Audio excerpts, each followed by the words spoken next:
বিহিম ইয়াতাওয়াক্কালুন। জোরে বলুন আল্লাহু আকবার।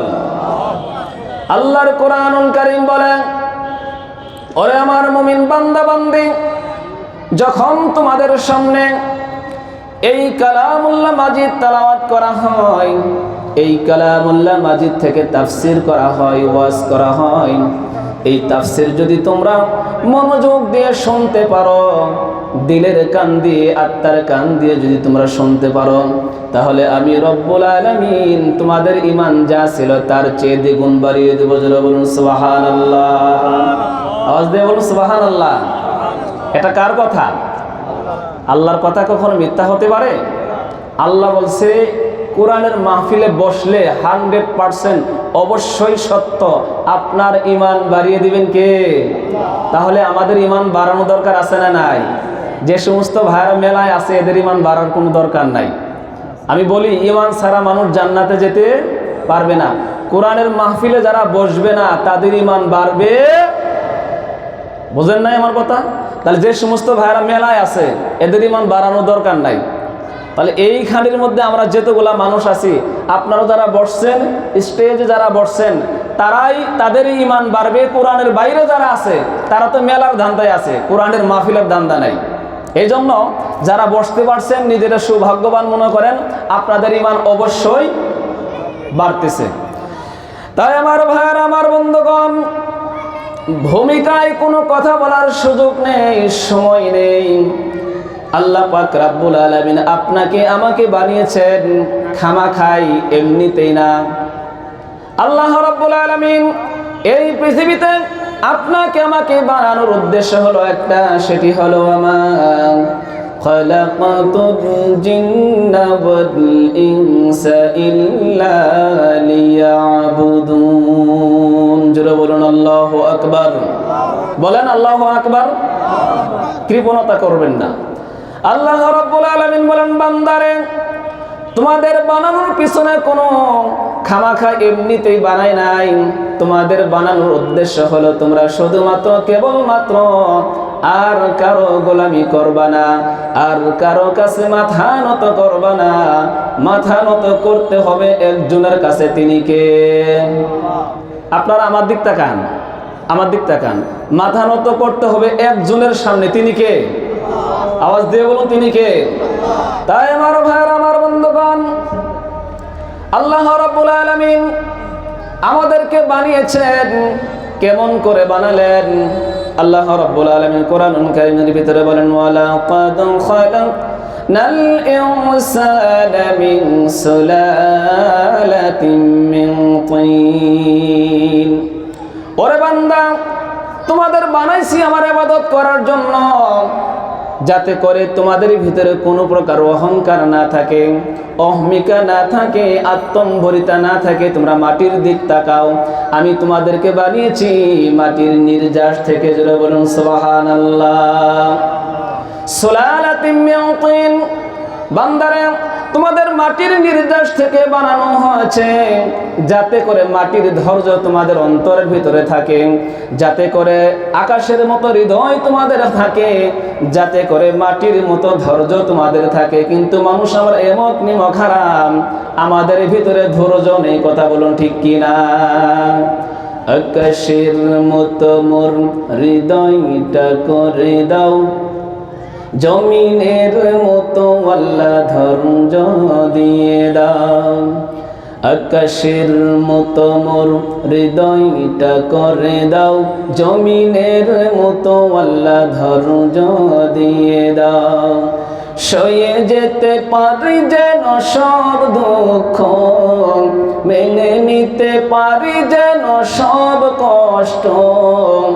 এমন হৃদয় আল্লাহ আমাকে দাও, আকাশের মতো মোর হৃদয়টা করে দাও, জমিনের মতো আল্লাহ ধৈর্য দিয়ে দাও। জোরে বলুন আল্লাহুম্মা আমিন।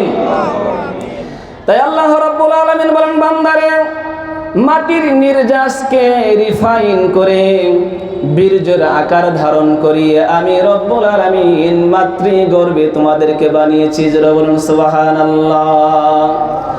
আল্লাহ রাব্বুল আলামিন বলেন সুম্মা জাআলনাহু নুতফাতান ফি ক্বারারিন মাকিন। আল্লাহু আকবার বলেন। আসলে ওই যে অল্প মানুষ তো, ছোট মানুষ, ওই মনে হয় বক্তা হিসেবে মনে হচ্ছে না, অথচ অন্য অন্য জায়গায় কিন্তু প্রধান বক্তা হিসাবে যাই ইনশাআল্লাহ। গতকাল 23 তারিখে একটা করে আসলাম শেরপুর, অতএব দু এক জায়গায় প্রোগ্রাম কিন্তু করি। এখানে ছোট মানুষ মনে করতেছেন, আর কয়েকজন মানুষ যে প্রথমেই ওয়াজ করতেছে, বিষয়টা কিন্তু তা না। আমি কথা বলতেছি কার কথা, কার বলতেছি? তাই আমার ভাইয়েরা, আমার বন্ধুগণ, ছোট মনে করবেন না। আমি ব্যক্তি হিসেবে ছোট হতে পারি, আল্লাহর কালাম কিন্তু ছোট না। আল্লাহ রাব্বুল আলামিন বলেন সেই মাটির নির্যাসকে আমি রিফাইন করে নারী এবং পুরুষের মাধ্যমে আমি রব্বুল আলামিন ফি ক্বারারিন মাকিন, মাতৃগর্ভে সুরক্ষিত জায়গায় আমি রব্বুল আলামিন তোমাদের তৈরি করেছি। যারা বলুন সুবহানাল্লাহ। ওরে বান্দা, তুমি তোমার নিজের দিকে একটু তাকাও, আমি তোমাকে কেমন করে সৃষ্টি করেছি। নাকের জায়গায় নাক দিয়েছি, কানের জায়গায় কান দিয়েছি, হাতের জায়গায় হাত দিয়েছি। আমি কেমন কারিগর। আল্লাহ রাব্বুল আলামিন বলেন সুম্মা খালাকনাল নুতফাতা আলাকাতান ফাখালাকনাল আলাকাতা মুদগাতান ফাখালাকনাল মুদগাতা আলাকাতান ফাকাসাউনাল ইযামা লাহমা। যারা বলেন আল্লাহু আকবার। আল্লাহ রাব্বুল আলামিন বলেন বান্দা দেখো আমি তোমাকে কেমন করে সৃষ্টি করেছি। সুম্মা খালাকনান নুতফাতা আলাকা, প্রথমেই তোমাকে আমি তোমার মায়ের পেটের ভিতরে নুতফার আকার ধারণ করিয়ে এক ফোঁটা নাপাক পানি তোমার মায়ের পেটের ভিতরে আমি 40 দিন রেখে দিয়েছি। যারা বলুন সুবহানাল্লাহ। আমরা সবাই এক সময় নাপাক পানি ছিলাম আমাদের মাতৃগর্ভে। 40 দিন সেই নুতফা নাপাক পানি অবস্থায় রাখার পরে এরপরে রব্বুল আলামিন বলেন আলাকাতান, সেই নাপাক পানিকে আবার পেটের ভিতরে রিফাইন করে আমি রব্বুল আলামিন সেই নাপাক পানিকে রক্তের ঢিমা বানিয়ে দিলাম। জোরে বলুন সুবহানাল্লাহ। এই রক্তের ঢিমা, এই রক্তপিণ্ডকে আমি রব্বুল আলামিন 40 দিন রেখে দিলাম। নুতফা ছিলাম 40 দিন, রক্তের ঢিমা ছিলাম 40 দিন। 2 40 কত? 2 40 80। এরপরে রব্বুল আলামিন বলেন ওরে বান্দা তুমি চিন্তা করো, ফাখালাকনাল আলাকাতা মুদগাতান, সেই রক্তের ঢিমাকে আমি রব্বুল আলামিন গোশত বানিয়েছি। যারা বলুন সুবহানাল্লাহ। এই গোশত আবার রাখছি 40 দিন। 3 40 কয় মাস? 3 40 4 মাস আমি তোমার মায়ের পেটের ভিতরে রেখেছিলাম, তখন রূহ দেয় নাই। যখন 4 মাস অতিবাহিত হয়ে গেল তখন রব্বুল আলামিন বলেন ফাখালাকনাল আলাকাতা মুদগাতান ফাখালাকনাল মুদগাতা ইযামা, সেই গোশতের টুকরাকে আমি ইযামা বানাইলাম, হাড় বানিয়ে দিলাম। হাড় বানানোর পরে, কঙ্কাল বানানোর পরে এরপরে রব্বুল আলামিন বলেন ফাকাসাউনাল ইযামা লাহমা। বান্দারে সেই কঙ্কালের উপর দিয়ে আমি গোশত লাগিয়ে দিলাম। গোশত লাগানোর পরে যেখানে তোমার চোখ দেওয়ার দরকার সেখানে আমি চোখ লাগিয়ে দিলাম। যেখানে কান দেওয়ার দরকার আমি সেখানে তোমাকে কান লাগিয়ে দিলাম। এরপরও কি তোমাদের হুঁশ হয় না? এই চক্ষু দিয়ে বিভিন্ন রং বেরঙের খারাপ জিনিস দেখো, আল্লাহর সৃষ্টি দেখে তোমাদের কখনোই মাথা নত হয় না। তাই রব্বুল আলামিন বলেন আলাম নাজআল লাহু আইনাইন ওয়া লিসানান ওয়া শাফাতাইন। ওরে বান্দা তুমি একটু চিন্তা ভাবনা করে দেখো, আমি কি সুন্দর 2টা চক্ষু তোমাকে দান করি নাই? ওয়ালিসানাও ওয়া শাফাতাইন, বান্দারে সুন্দর একটা জিহ্বা আমি তোমাকে দান করেছি। জোরে বলুন আলহামদুলিল্লাহ। আমাদের চক্ষু দিয়েছেন কে? জিহ্বা দিয়েছেন কে?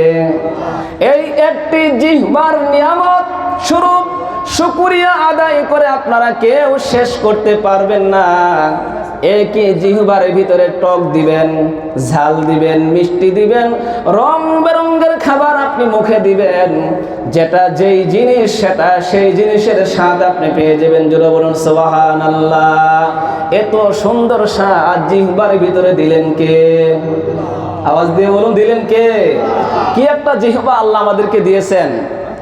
একই জিহ্বার ভিতরে মিষ্টি দিবেন, টক দিবেন, ঝাল দিবেন, যেটা যে রকম আছে সেই রকমেরই স্বাদ পাবেন। সুবহানাল্লাহ বলেন।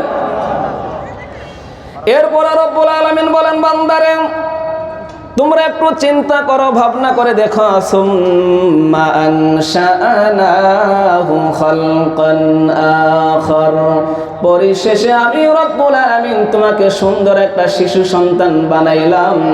শিশু সন্তান বানানোর পরে রব্বুল আলামিন বলেন, ইয়াসআলুনাকা আনির রূহ। আল্লাহু আকবার।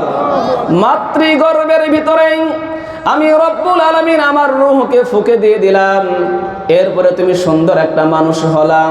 তাই রব্বুল আলামিন বলেন, ফাতাবারাকাল্লাহু আহসানুল খালিকিন। আমি সেই রব্বুল আলামিন বরকতময় আল্লাহ, আমার সৃষ্টিতে কোনো ভুল আছে নাকি? আল্লাহর সৃষ্টিতে কোনো ভুল হতে পারে? অসম্ভব। আল্লাহ পাক রব্বুল আলামিনের সৃষ্টিতে কোনো ভুল নেই।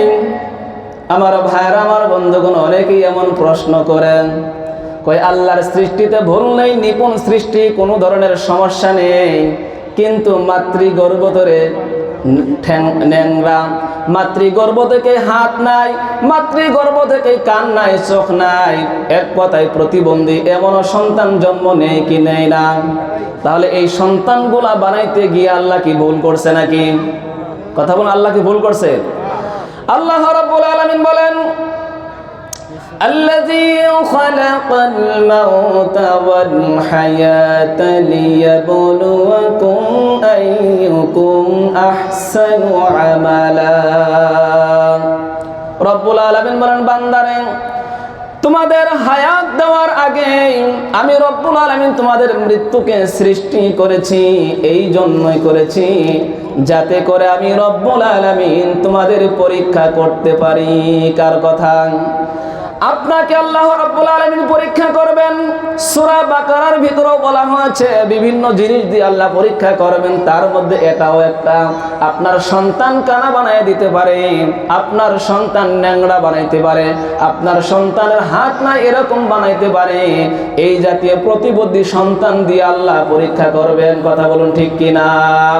এই পরীক্ষার সময় যারা ধৈর্য ধারণ করবে, যারা সবর করবে, তাদের ব্যাপারে রব্বুল আলামিন বলেছেন, আল্লাযীনা ইযা আসাবাতুহুম মুসিবাতুন ক্বালু ইন্না লিল্লাহি ওয়া ইন্না ইলাইহি রাজিউন। এতদিন শুনছেন মানুষ বললেই কি ইন্না লিল্লাহ বলেন, এর অর্থ কি? আল্লাহ রাব্বুল আলামিন বলেন, প্রকৃতপক্ষে যারা ইমানদার, যারা মুত্তাকি, যখন তাদের সামনে আপদ এবং বিপদ বালা মুসিবত আসে, তখন তারা নিজেকে দাবি করে আমরা সবাই আল্লাহর জন্য, সে আল্লাহর কাছে ফিরে যাওয়ার দরকার আছে না নাই? না দুনিয়াতে চিরকাল থাকতে পারবো? তাই আল্লাহ রাব্বুল আলামিন বলেন, এই আয়াতগুলোর অনেক ব্যাখ্যা রয়েছে, আমি যেহেতু সময় কম শুধু অনুবাদ করে যাচ্ছি। আল্লাহ পাক রব্বুল আলামিন বলেন,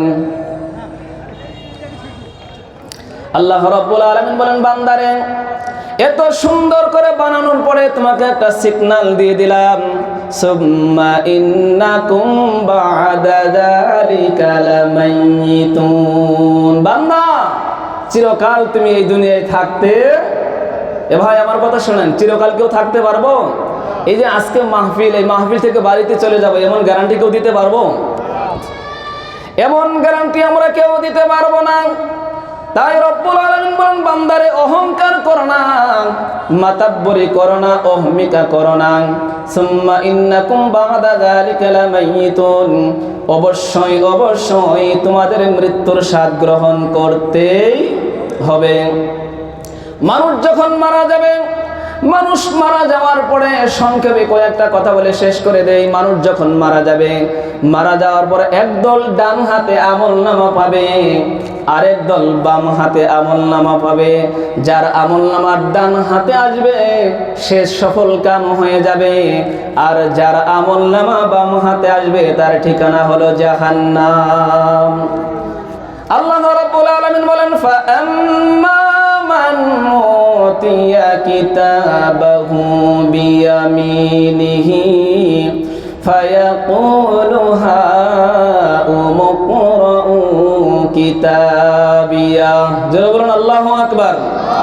আল্লাহ রাব্বুল আলামিন বলেন, বান্দারে যাদের আমলনামা ডান হাতে দেওয়া হবে তারা আনন্দ চিত্তে খুশি হয়ে মানুষদেরকে ডাকবে, ও হাসরবাসী, ও কিয়ামতবাসী, ফায়াকুলু হাউমু ইকরাউ কিতাবিয়া, আসো আসো আসো তোমরা আমার আমলনামাটা দেখো, আমার নথিপত্রটা দেখো, কি সুন্দর আমার আমলনামা, আমি জান্নাতি হয়েছি, আমার আমলনামা পড়ো।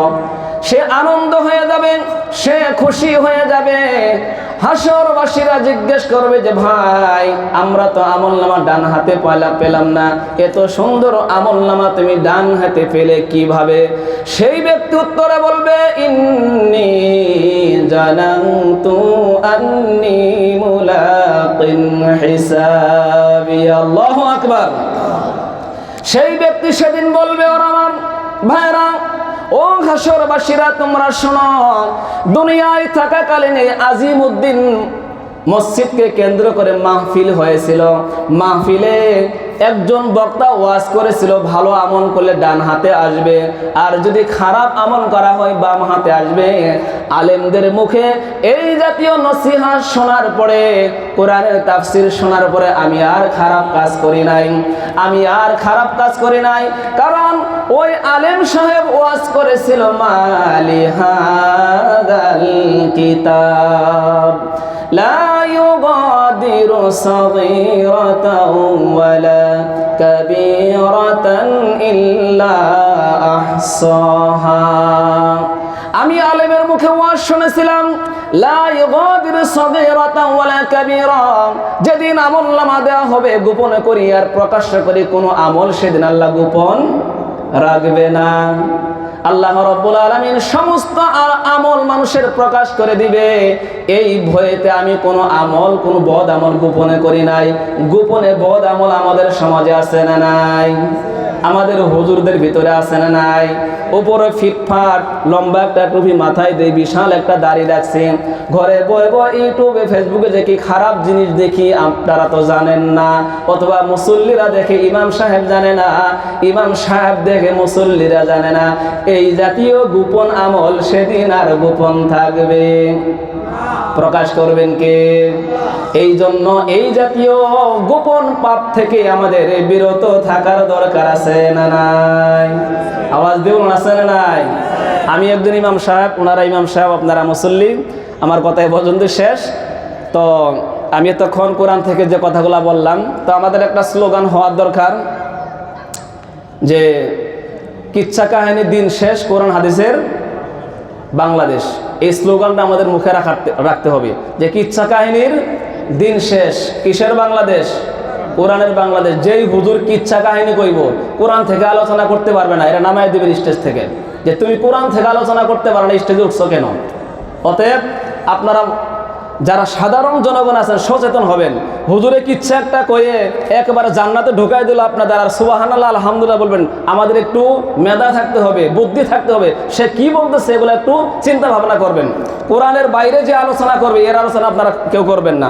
আল্লাহ সুবহানাহু ওয়া তাআলা আমাদের সকলকে আজকের এই কথাগুলো থেকে আরও মুফাসসির যারা আছে ওনারা আলোচনা করবেন, এই সব কিছু শুনে আল্লাহ তাআলা আমাদের সকলকে জান্নাতুল ফেরদাউসের বাসিন্দা হওয়ার তৌফিক দান করুক। সকলে বলুন আমিন। আমার জন্য দোয়া চাই। আমি ছোট মানুষ, দু এক জায়গা প্রোগ্রাম আমিও করি, আপনার